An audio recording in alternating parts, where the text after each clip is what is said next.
Hello बच्चों, वागलेश classes में आप सबका स्वागत है। बच्चों, आज हम हिंदी की बुक क्षितिज के गद्य खंड के लेसन बड़े भाई साहब की रीडिंग करेंगे। इस लेसन के लेखक मुंशी प्रेमचंद जी हैं। प्रेमचंद का जन्म 31 जुलाई 1880 को बनारस के करीब लम्हई गांव में हुआ था। इनका वास्तविक नाम धनपत राय था। इन्होंने उर्दू में नवाब राय और हिंदी में प्रेमचंद नाम से लेखन कार्य किया। प्रेमचंद को उनके जीवन काल में ही कथा सम्राट, उपन्यास सम्राट कहा जाने लगा था। अपनी रचनाओं में उन्होंने उन लोगों को प्रमुख पात्र बनाकर साहित्य में जगह दी जिन्हें जीवन और जगत में केवल प्रताड़ना और लांछन ही मिले थे। 8 अक्टूबर 1936 में उनका देहावसान हुआ। उनके प्रमुख उपन्यास हैं गोदान, गबन, प्रेमाश्रम, सेवा सदन, निर्मला, कर्मभूमि, रंगभूमि, कायाकल्प, प्रतिज्ञा और मंगलसूत्र। बच्चों, इस कहानी से पता चलता है कि कैसे बड़े होने के साथ जिम्मेदारियां भी आती हैं, केवल अधिकार ही नहीं। जब बच्चे ये सुनते हैं कि अभी तुम छोटे हो, इस काम में हाथ मत डालो, तो उन्हें लगता है कि बड़े होकर वे आजाद हो जाएंगे, लेकिन ऐसा नहीं होता। घर के बड़े सदस्य को कई बार उन कामों से भी दूर रहना पड़ता है जो उनकी उम्र के दूसरे लड़के आसानी से कर सकते हैं, क्योंकि उन्हें छोटों के लिए मिसाल बनना होता है। मुंशी प्रेमचंद की इस कहानी में भी एक बड़े भाई साहब हैं जो खुद छोटे हैं, लेकिन उनसे छोटा एक और भाई है। बस कुछ साल बड़े होने के कारण उनसे बड़ी उम्मीदें रखी जाती हैं। वह खुद भी चाहते हैं कि उनका हर काम छोटे भाई के लिए एक उदाहरण बने, और इसी कोशिश में उनका बचपना कहीं खो जाता है। तो चलिए बच्चों, इस कहानी की शुरुआत करते हैं। ये कहानी दो भाइयों की कहानी है, जिसमें लेखक छोटे भाई की भूमिका में अपने बड़े भाई साहब के बारे में बताते हैं। मेरे बड़े भाई साहब मुझसे उम्र में तो 5 साल बड़े थे, पर पढ़ाई में सिर्फ 3 क्लास आगे। ऐसा इसलिए था क्योंकि भाई साहब पढ़ाई को बहुत जरूरी मानते थे और इसमें कोई जल्दबाजी नहीं करते थे। वे चाहते थे कि उनकी पढ़ाई की बुनियाद इतनी मजबूत हो जैसे किसी आलीशान महल की नींव, ताकि उस पर एक टिकाऊ इमारत खड़ी हो सके। इसी वजह से जहां दूसरे बच्चे एक साल में एक क्लास पास करते थे, वहीं भाई साहब कभी कभी एक क्लास में 2, यहाँ तक कि 3 साल तक भी लगा देते थे। उनका मानना था कि अगर नींव ही कमजोर होगी तो मकान भला मजबूत कैसे बनेगा। जब मैं 9 साल का था, तब मेरे भाई साहब 14 साल के थे। उम्र में बड़े होने के नाते भाई साहब को मुझे डांटने और मेरी निगरानी करने का पूरा अधिकार था, और मैं भी इसी में अपनी समझदारी समझता था कि मैं भाई साहब के हर आदेश को कानून की तरह मानूं। बड़े भाई साहब स्वभाव से बहुत पढ़ाई लिखाई करने वाले थे। वे हमेशा किताबें खोले बैठे रहते थे। कई बार दिमाग को आराम देने के लिए वे कॉपी या किताबों के किनारे पर चिड़ियों, कुत्तों, बिल्लियों की तस्वीरें बनाते थे। कभी कभी वे एक ही नाम, शब्द या वाक्य को 10-20 बार लिख डालते थे, या किसी शेर को सुंदर अक्षरों में नकल करते थे। वे ऐसी अजीबोगरीब शब्द रचनाएं भी करते थे जिनका कोई मतलब या तालमेल नहीं होता था। मैंने एक बार उनकी कॉपी पर कुछ ऐसा लिखा देखा: स्पेशल, अमीना, भाइयों भाइयों, दरअसल, भाई भाई, राधेश्याम, श्रीयुत राधेश्याम, 1 घंटे तक। और इसके बाद एक आदमी का चेहरा बना हुआ था। मैंने बहुत कोशिश की, पर इस पहेली का कोई मतलब नहीं निकाल पाया, और भाई साहब से पूछने की हिम्मत भी नहीं हुई। भाई साहब 9वीं क्लास में थे और मैं 5वीं में, इसलिए उनकी इन रचनाओं को समझना मेरे लिए बहुत मुश्किल था। मेरा मन पढ़ाई में बिल्कुल नहीं लगता था। 1 घंटा भी किताब लेकर बैठना मुझे पहाड़ जैसा लगता था। जैसे ही मौका मिलता, मैं हॉस्टल से निकलकर मैदान में आ जाता था। कभी कंकड़ उछालता, कभी कागज की तितलियां उड़ाता, और अगर कोई दोस्त मिल जाता तो फिर क्या ही कहने। कभी चार दीवारी पर चढ़कर नीचे कूदता, कभी फाटक पर बैठकर आगे पीछे हिलाकर मोटर का मजा लेता। लेकिन मैं जैसे ही कमरे में आता, भाई साहब का गुस्सा देखकर मेरे प्राण सूख जाते। भाई साहब का पहला सवाल हमेशा एक ही होता था: कहाँ थे? यह सवाल हमेशा उसी सख्त आवाज में पूछा जाता था। मेरे पास इसका कोई जवाब नहीं होता। मुझे समझ नहीं आता था कि मैं क्यों नहीं बोल पाता कि थोड़ा बाहर खेल रहा था। मेरी चुप्पी ही मुझे अपराधी बना देती थी, और फिर भाई साहब के पास मुझे प्यार और गुस्से से मिले जुले शब्दों में डांटने के अलावा कोई और रास्ता नहीं बचता था। वे कहते कि अगर तुम इस तरह से अंग्रेजी पढ़ोगे तो पूरी जिंदगी पढ़ते ही रहोगे, पर कुछ सीख नहीं पाओगे। अंग्रेजी पढ़ना कोई मजाक नहीं है कि कोई भी सीख ले। अगर ऐसा होता तो हर कोई अंग्रेजी का विद्वान बन जाता। इसे सीखने के लिए दिन रात मेहनत करनी पड़ती है, आंखें फोड़नी पड़ती हैं और बहुत दिमाग लगाना पड़ता है, तब जाकर थोड़ी बहुत आती है। बड़े बड़े विद्वान भी ठीक से अंग्रेजी लिख नहीं पाते, बोलने की तो बात ही छोड़ो। मुझे समझ नहीं आता कि तुम कितने नालायक हो कि मुझे देखकर भी कुछ नहीं सीखते। तुम देखते हो ना कि मैं कितनी मेहनत करता हूँ। अगर नहीं देखते तो ये तुम्हारी आंखों की और तुम्हारी अक्ल का कसूर है। इतने सारे मेले और तमाशे होते हैं, पर क्या तुमने मुझे कभी वहां जाते देखा है? रोज क्रिकेट और हॉकी के मैच होते हैं, पर मैं उनके पास भी नहीं फटकता। मैं हमेशा पढ़ता रहता हूँ। इतना पढ़ने के बाद भी मुझे एक क्लास में 2-2, 3-3 साल तक लग जाते हैं। तो फिर तुम कैसे उम्मीद करते हो कि खेल कूद में समय बर्बाद करके पास हो जाओगे? मुझे तो 2-3 साल लगते हैं, तुम तो पूरी उम्र इसी क्लास में सड़ते रहोगे। अगर तुम्हें ऐसे ही अपनी जिंदगी बर्बाद करनी है तो बेहतर है कि घर चले जाओ और मजे से गुल्ली डंडा खेलो। पिताजी की मेहनत की कमाई के पैसों को क्यों बर्बाद कर रहे हो? भाई साहब की डांट सुनकर मैं रोना शुरू कर देता था। मेरे पास कोई जवाब नहीं था, क्योंकि गलती मेरी ही थी। भाई साहब डांटने और समझाने में माहिर थे। वे ऐसी बातें कहते थे जो सीधे दिल पर लगती थी और मेरी हिम्मत टूट जाती थी। इतनी कड़ी मेहनत करने की शक्ति मुझ में नहीं थी और मैं निराशा में सोचने लगता था कि क्यों ना मैं घर ही चला जाऊं। जो काम मेरे बस का नहीं है उसे करके अपनी जिंदगी क्यों खराब करूं? मुझे मूर्ख रहना मंजूर था, लेकिन उतनी मेहनत का ख्याल आते ही मुझे चक्कर आते थे। हालांकि 1-2 घंटे बाद निराशा छट जाती थी और मैं पूरा मन लगाकर पढ़ने का पक्का इरादा कर लेता था। मैं तुरंत एक टाइम टेबल बना डालता था। मेरा मानना था कि बिना योजना बनाए कोई काम शुरू नहीं किया जा सकता। इस नए टाइम टेबल में खेल कूद के लिए कोई जगह नहीं थी। टाइम टेबल कुछ ऐसा था: सुबह 6 बजे उठना, मुंह हाथ धोना, नाश्ता करना और पढ़ने बैठ जाना। 6 से 8 बजे तक अंग्रेजी, 8 से 9 बजे तक गणित, 9 से 9:30 बजे तक इतिहास, फिर भोजन और स्कूल, और 3:30 बजे स्कूल से वापस आकर आधा घंटा आराम। 4 से 5 बजे तक भूगोल, 5 से 6 बजे तक ग्रामर और आधा घंटा हॉस्टल के सामने टहलना। 6:30 से 7 बजे तक अंग्रेजी कंपोजिशन, फिर भोजन करके 8 बजे से 9 बजे तक अनुवाद, 9 बजे से 10 बजे तक हिंदी और 10 बजे से 11 बजे तक दूसरे विषय, और फिर आराम। मैंने भले ही टाइम टेबल बना लिया था, पर उस पर चलना बहुत मुश्किल था। पहले ही दिन से नियम तोड़ने शुरू हो गए। मैदान की हरी भरी घास, हवा के हल्के झोंके, फुटबॉल का खेल, कबड्डी के दांव और वॉलीबॉल की तेजी, ये सब चीजें मुझे अपनी ओर खींचती थी। मैदान पहुंचते ही मैं सब कुछ भूल जाता था, वह कठिन टाइम टेबल और आंखें फोड़ने वाली किताबें। नतीजा यह होता था कि भाई साहब को मुझे डांटने और शर्मिंदा करने का मौका मिल जाता। मैं उनसे बचते फिरते उनकी नजरों से दूर रहने की कोशिश करता और कमरे में दबे पांव आता, ताकि भाई साहब को पता न चले। पर जैसे ही भाई साहब की नजर पड़ती, मेरे प्राण सूख जाते। मुझे हमेशा अपने सिर पर तलवार लटकी हुई महसूस होती थी। फिर भी जैसे लोग मौत के डर से मुंह नहीं छोड़ पाते, वैसे ही मैं डांट फटकार खाकर भी खेल कूद नहीं छोड़ पाता था। फिर सालाना इम्तिहान हुआ। हैरान करने वाली बात यह थी कि भाई साहब फेल हो गए और मैं पास हो गया, बल्कि क्लास में पहले नंबर पर आया।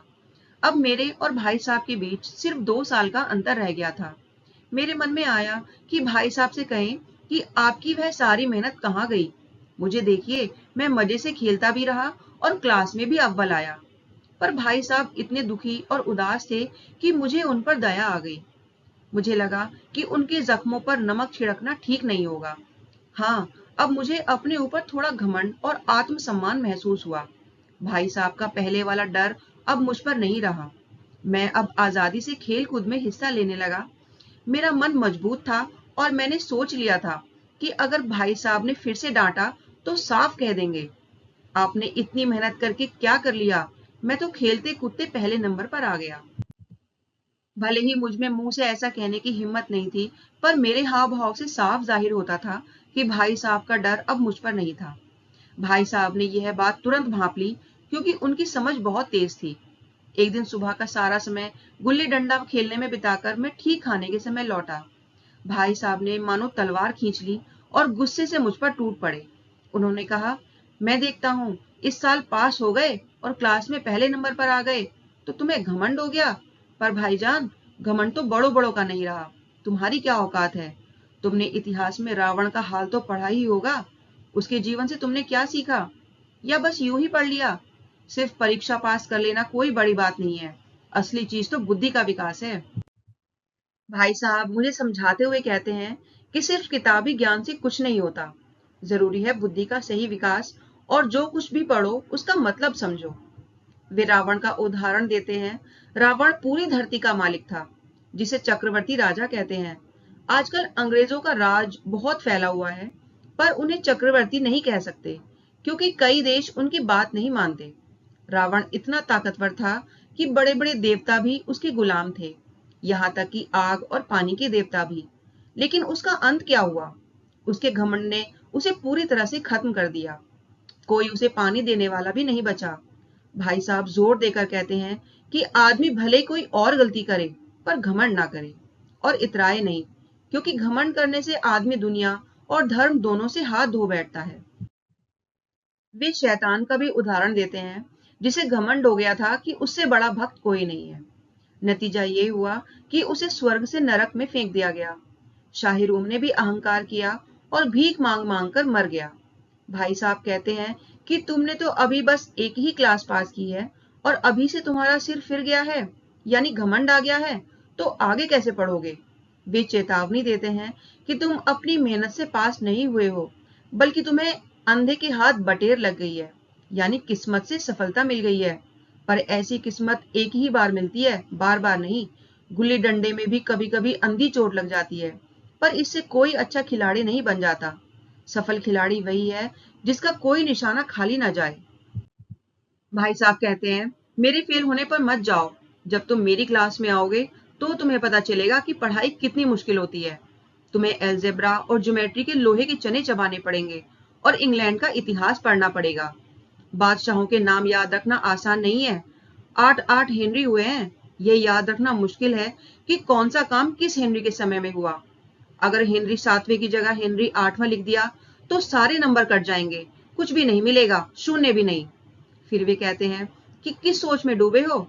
दर्जनों जेम्स, दर्जनों विलियम और ढेरों चार्ल्स हुए हैं। दिमाग चकराने लगता है। इन सभी को अपने नाम ठीक से रखने नहीं आते थे।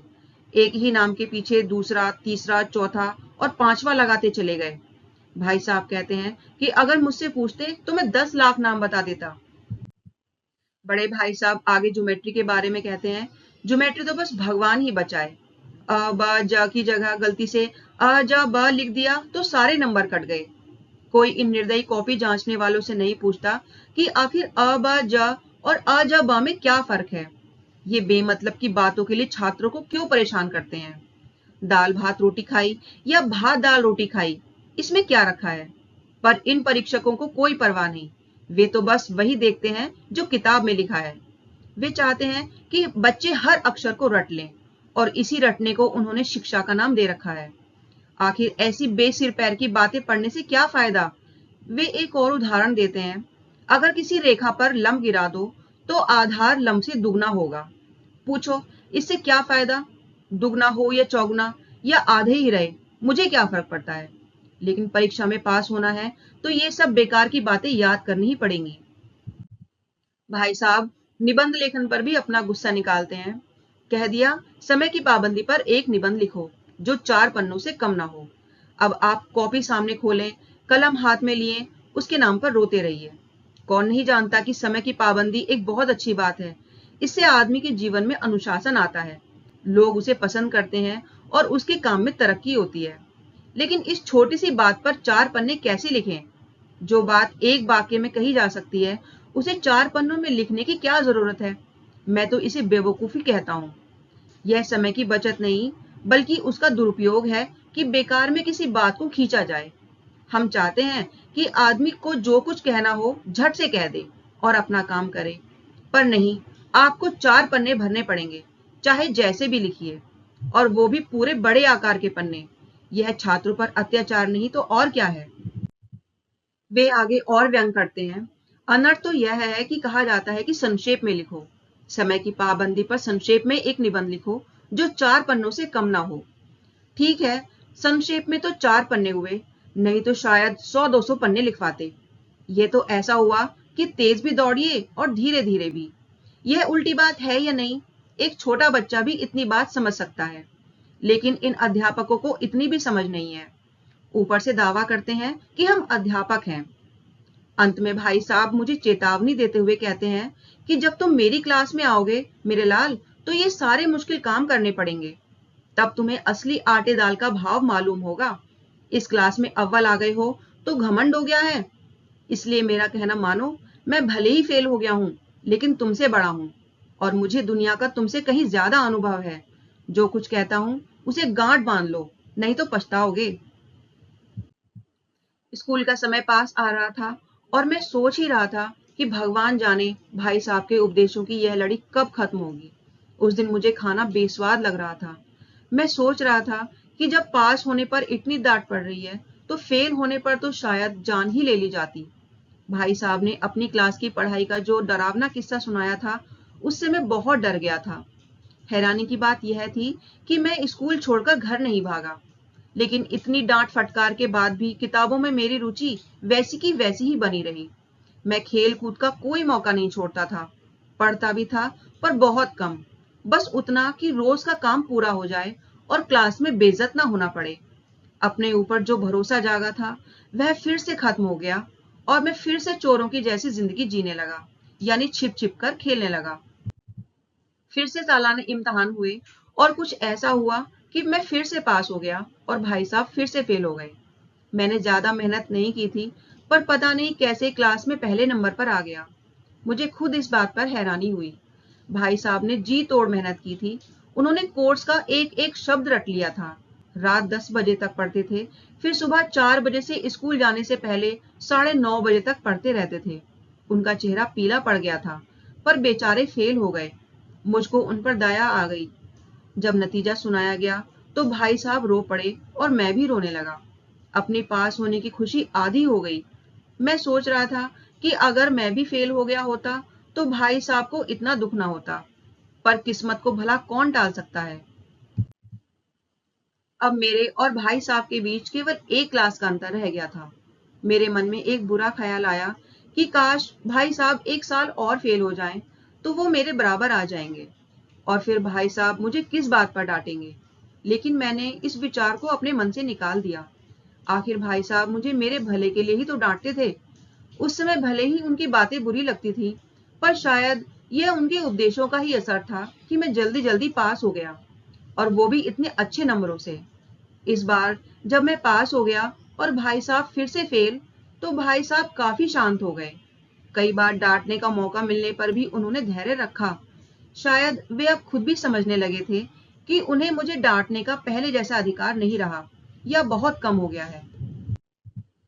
इससे मेरी मनमानी बढ़ गई। मैंने भाई साहब की इस नरमी का गलत फायदा उठाना शुरू कर दिया। मुझे लगने लगा कि मैं चाहे पढ़ूं या ना पढ़ूं, पास तो हो ही जाऊंगा, क्योंकि मेरी किस्मत अच्छी है। इसी वजह से भाई साहब के डर से थोड़ी बहुत जो पढ़ाई करते थे वह भी बंद कर दी। अब मुझे पतंग उड़ाने का नया शौक लग गया था और मेरा सारा समय पतंगबाजी में ही बीतता था। फिर भी मैं भाई साहब का आदर करता था और उनसे नजर बचाकर पतंग उड़ाता था। पतंग की सारी तैयारी, मांझा देना, कन्ने बांधना, टूर्नामेंट की योजनाएं, सब कुछ छुपाकर की जाती थी। मैं नहीं चाहता था कि भाई साहब को लगे कि उनका सम्मान मेरी नजरों में कम हो गया है। एक शाम हॉस्टल से दूर मैं एक कटी हुई पतंग लूटने के लिए तेजी से दौड़ रहा था। मेरी आंखें आसमान की ओर थी और मन उस पतंग पर, जो धीरे धीरे नीचे आ रही थी। बच्चों की पूरी फौज डंडे और बांस लिए उसका स्वागत करने के लिए दौड़ रही थी। किसी को अपने आगे पीछे की कोई खबर नहीं थी। सब पतंग के साथ हवा में उड़ रहे थे, जहां न मोटरें थी, न ट्रॉम, न गाड़ियां। अचानक मेरी भाई साहब से मुठभेड़ हो गई, जो शायद बाजार से लौट रहे थे। उन्होंने वहीं मेरा हाथ पकड़ लिया और गुस्से में बोले, इन आवारा लड़कों के साथ एक कौड़ी की पतंग के लिए दौड़ते हुए तुम्हें शर्म नहीं आती? तुम्हें इस बात का भी ख्याल नहीं कि अब तुम छोटी क्लास में नहीं हो, बल्कि 8वीं क्लास में आ गए हो और मुझसे सिर्फ एक क्लास नीचे हो। आखिर आदमी को अपनी हैसियत का कुछ तो ख्याल रखना चाहिए। भाई साहब आगे बोले, एक समय था जब 8वीं पास करके लोग नायब तहसीलदार बन जाते थे। मैं कई ऐसे लोगों को जानता हूँ जो आज बड़े डिप्टी मजिस्ट्रेट या सुपरिटेंडेंट हैं। कई 8वीं पास तो हमारे नेता और अखबारों के संपादक हैं। बड़े बड़े विद्वान उनके नीचे काम करते हैं और तुम उसी 8वीं क्लास में आकर बाजारी लड़कों के साथ पतंग के लिए दौड़ रहे हो। मुझे तुम्हारी इस कम अक्ल पर दुख होता है। तुम होशियार हो, इसमें कोई शक नहीं, लेकिन वह होशियारी किस काम की जो हमारे आत्मसम्मान को खत्म कर दे। तुम अपने मन में सोचते होगे कि मैं भाई साहब से बस एक क्लास नीचे हूं और अब उन्हें मुझे कुछ कहने का हक नहीं है, लेकिन यह तुम्हारी गलती है। मैं तुमसे 5 साल बड़ा हूं और हमेशा रहूंगा।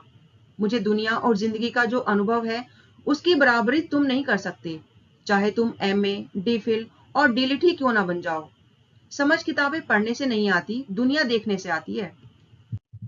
वे अपने माता पिता का उदाहरण देते हैं कि हमारी अम्मा ने कोई डिग्री नहीं ली और दादा भी शायद 5वीं 6ठी क्लास से आगे नहीं गए, लेकिन हम दोनों चाहे पूरी दुनिया की विद्या पढ़ लें, अम्मा और दादा को हमें समझाने और सुधारने का अधिकार हमेशा रहेगा।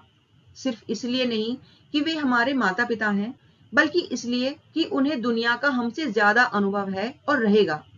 अमेरिका में कैसी सरकार है, 8वें हेनरी ने कितनी शादियां की और आसमान में कितने तारे हैं, ये बातें भले ही उन्हें ना मालूम हो, लेकिन हजारों ऐसी बातें हैं जिनका ज्ञान उन्हें हमसे और तुमसे ज्यादा है। भाई साहब अपनी बात जारी रखते हैं।